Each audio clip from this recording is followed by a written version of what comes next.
Patuloy ang mga bansa na nakatakdang dumalo ng COP29 United Nations Climate Summit sa pakikipagdebate kung paano mapalalakas ang ambisyon para sa bagong target na pondo.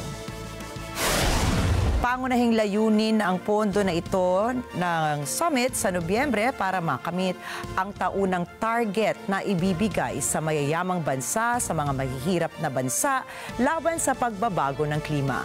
Maraming mga bansa ang nagsasabing hindi nila kayang palakasin ang kanilang mga pagbabawas ng emisyon kung hindi muna sila makatatanggap ng mas malaking pinansyal na suporta. Dahil malayo pa rin ang pagkakasundo sa target na pondo, inilahad ng pamunuan ng COP29 ang mahigit 100 side initiatives. Kasama rito ang mga bagong pondo, pledges at deklarasyon na maaaring ipatupad ng mga pambansang pamahalaan. Kabilang pa rin po dito ang isang pondo na may voluntaryong ambag mula sa mga bansang gumagawa ng fossil fuel at mga kumpanyang nagtatrabaho sa mga isyu ng klima. Nanawagan din ang mga leaders ng COP29 para sa isang COP truce na magbibigay diin sa kahalagahan ng kapayapaan at aksyon para sa klima.